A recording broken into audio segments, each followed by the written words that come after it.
છોટાઉદેપુર લોકસભા સાંસદની ઉપસ્થિતિમાં ડોક્ટર બાબા સાહેબ આંબેડકરની જન્મ જયંતિની ઉજવણી કરવામાં આવી હતી। દેશભરમાં હર્ષોલ્લાસ સાથે ડોક્ટર ભીમરાવ આંબેડકર સાહેબના 135મા જન્મદિવસની હર્ષભેર ઉજવણી કરવામાં આવી રહી છે। ત્યારે છોટાઉદેપુર પાવર હાઉસ 4 રસ્તા ખાતે નગરપાલિકા છોટાઉદેપુર અને દલિત સમાજ દ્વારા ડોક્ટર ભીમરાવ બાબા સાહેબ આંબેડકરની પ્રતિમાને સૂતરની આંટી પહેરાવી પુષ્પાંજલિ અર્પણ કરી જન્મ જયંતિની ઉજવણી કરવામાં આવી। ડોક્ટર ભીમરાવ બાબા સાહેબ આંબેડકર અમર રહોના નારા સાથે વાતાવરણ ગુંજી ઉઠ્યું હતું।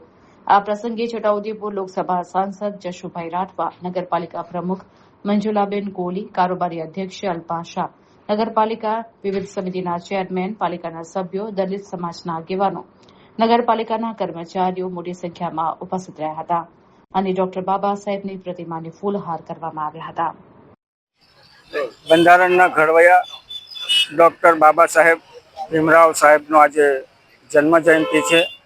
ત્યારે છોટાઉદેપુર નગરની મધ્ય આવેલ પ્રતિમા ઉપર છોટાઉદેપુર નગરપાલિકાના પ્રમુખશ્રી અને માન્ય કારોબારી અધ્યક્ષશ્રી અને તમામ સભ્યશ્રીએ સાથે મળી છોટાઉદેપુરના નગરના કાર્યકરો સાથે મળી અને પુષ્પાંજલિ કરવામાં આવ્યું।